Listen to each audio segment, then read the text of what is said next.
milagres em santuários de todo o mundo.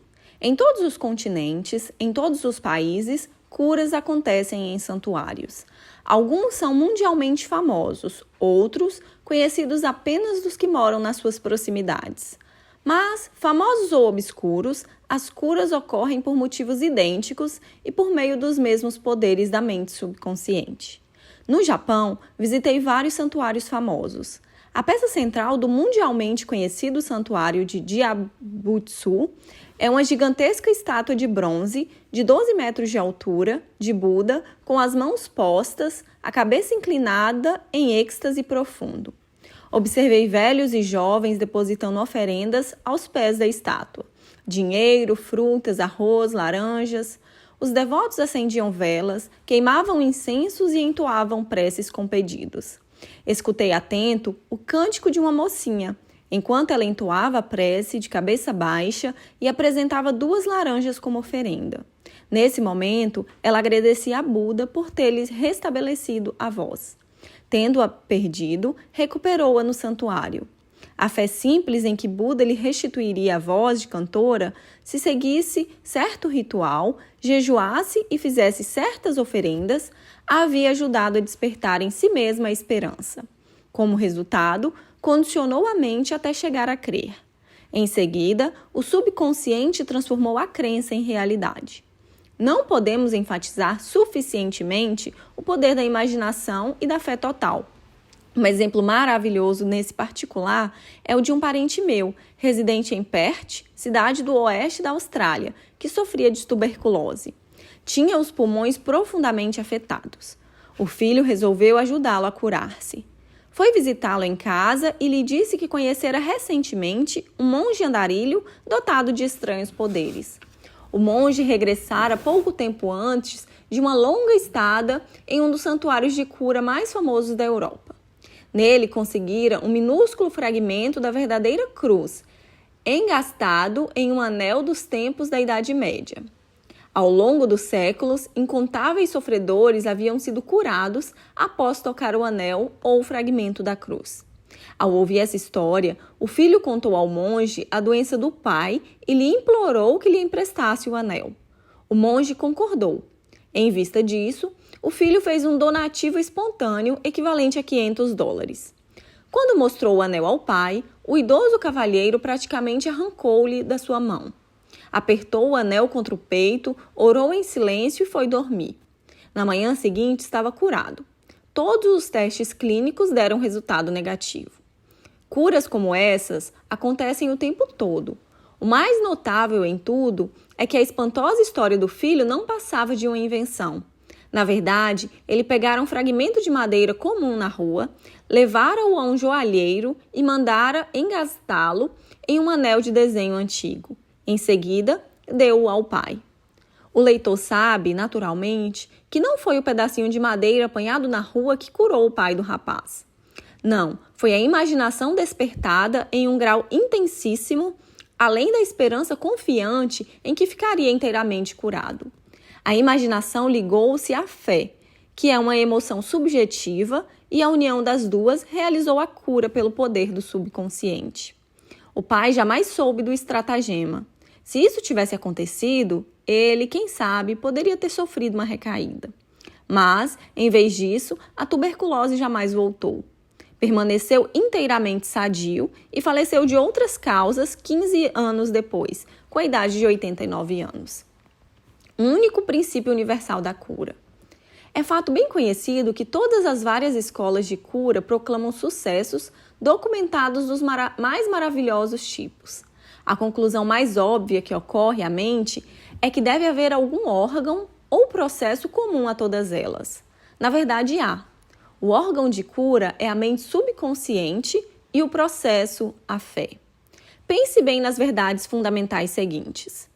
Você desempenha funções mentais que foram diferenciadas, designando-se umas como mente consciente e as outras como mente subconsciente. A mente subconsciente é, invariavelmente, suscetível ao poder da sugestão. A mente subconsciente exerce controle absoluto das funções, condições e sensações de seu corpo. Você, certamente, sabe que sintomas de praticamente todas as doenças podem ser induzidos por sugestão em pacientes hipnotizados. Um indivíduo nessas condições pode, por exemplo, ficar com febre alta, afogueado ou sentir calafrios, conforme a natureza da sugestão. Você pode lhe sugerir que ele está paralisado e ele não conseguirá andar. Ou manter uma xícara de água fria sob o nariz e lhe dizer: esta xícara está cheia de pimenta, cheire-a. Ele vai espirrar violenta e repetidamente. O que é que você imagina ter causado os espirros? A água ou a sugestão? Se alguém lhe disser que é alérgico a flores, você pode colocar uma delas, sintética, ou um copo vazio sob o nariz da pessoa quando ela estiver em estado hipnótico e lhe dizer que é uma flor. Ela, imediatamente, exibirá os sintomas alérgicos habituais. Esse fato demonstra que a causa dos sintomas está na mente subconsciente. A cura dos sintomas ocorre nela também.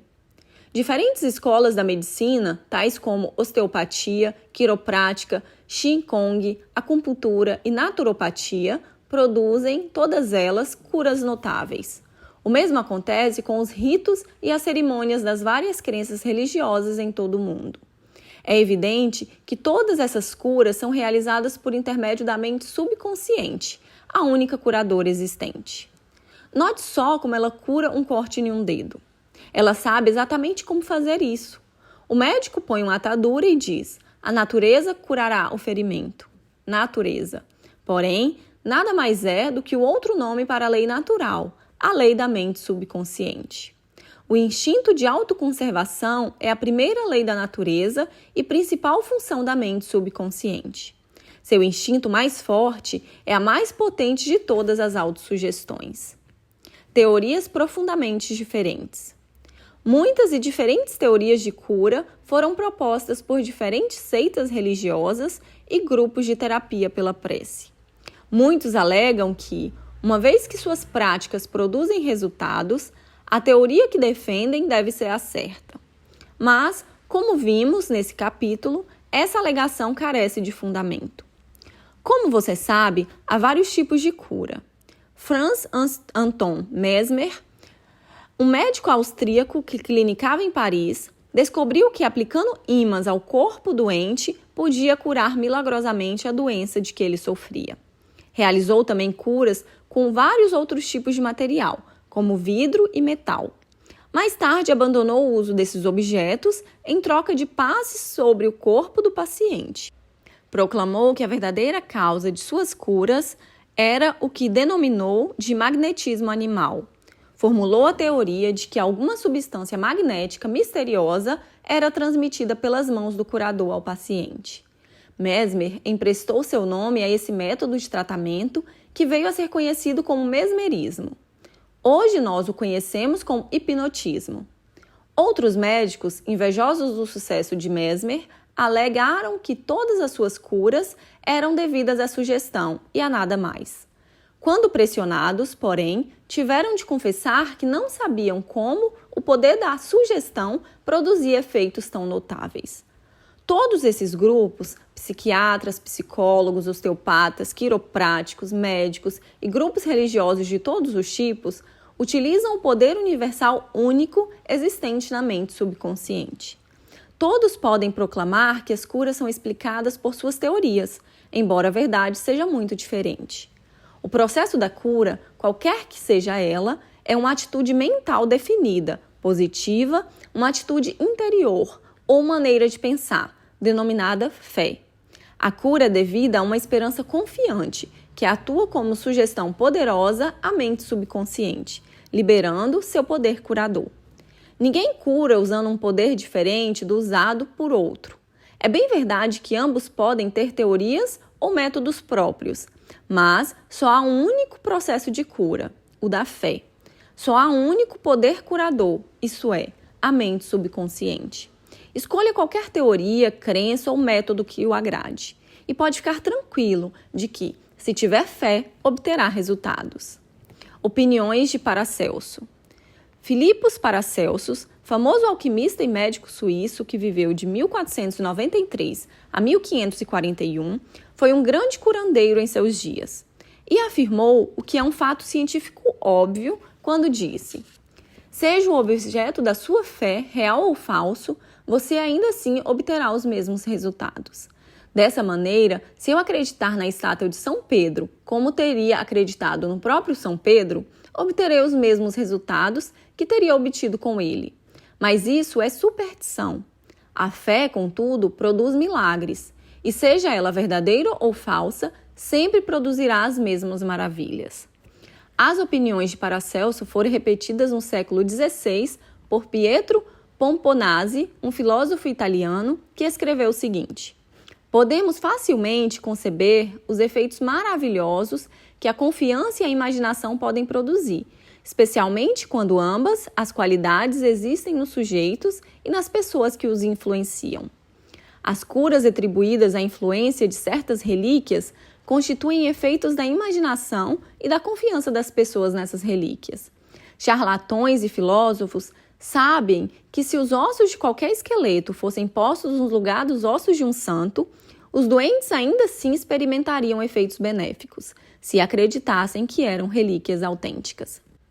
Pense só no que isso implica. Se acreditar no poder dos ossos de santos, ou nas propriedades curadoras de certas águas, ou, como meu parente australiano, nos efeitos milagrosos de um pequeno pedaço de madeira, você obterá resultados devido à poderosa sugestão dada à sua mente subconsciente.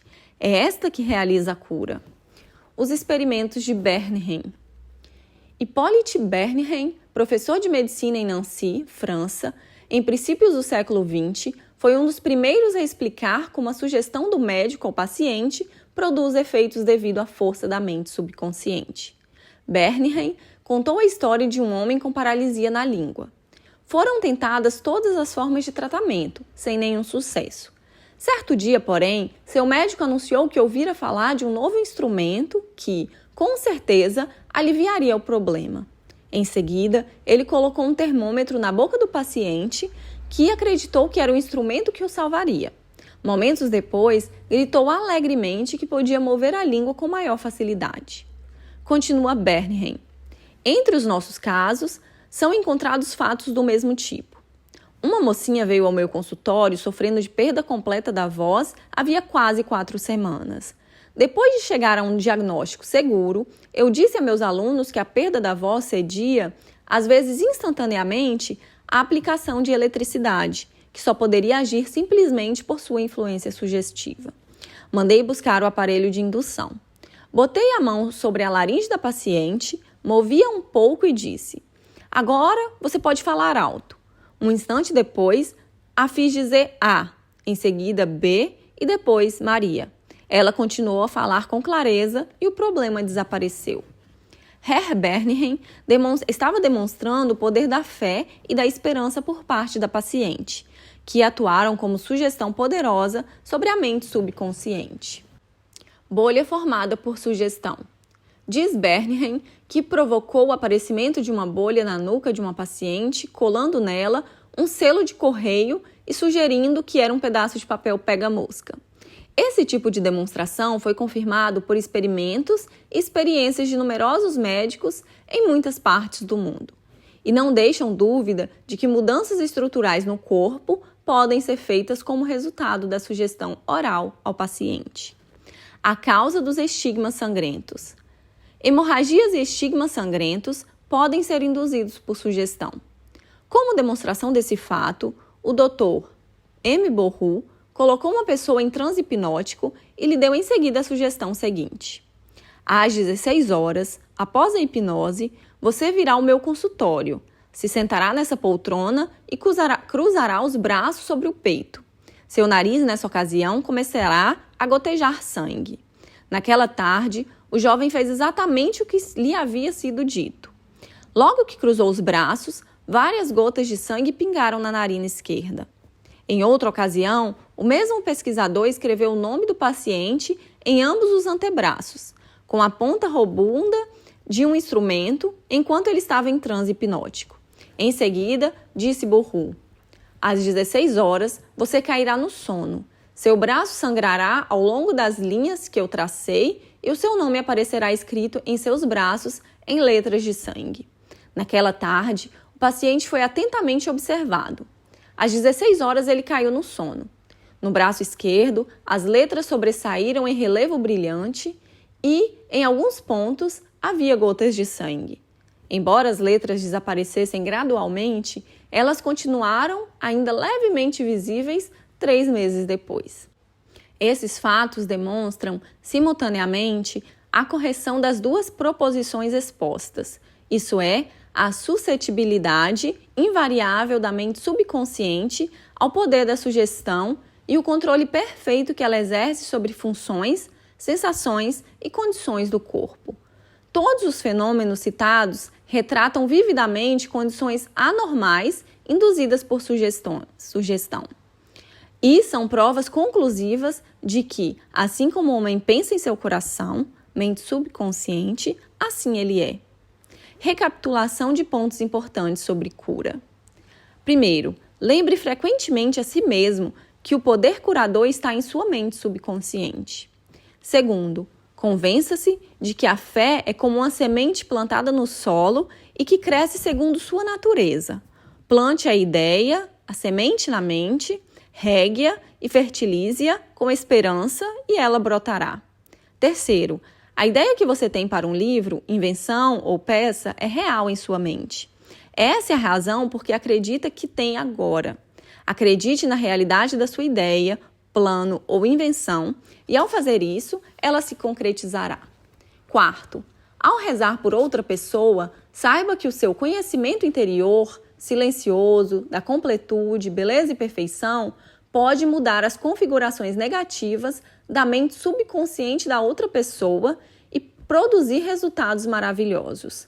Quinto, as curas milagrosas que você ouve falar, ocorridas em vários santuários, são devidas à imaginação e à fé total, que agem sobre a mente subconsciente da pessoa, libertando o poder criador.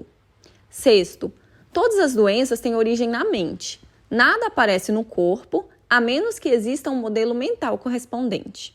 Sétimo, os sintomas de praticamente todas as doenças podem ser induzidos por sugestão hipnótica. Esse fato demonstra o poder do seu próprio pensamento. Oitavo, só há um processo de cura, é a fé. Só há um poder curador, isso é, a mente subconsciente. Nono, seja real ou falso o objeto da sua fé, você obterá resultados. A mente subconsciente reage ao pensamento que está em sua mente. Pense em fé como um pensamento na mente e isso será o suficiente.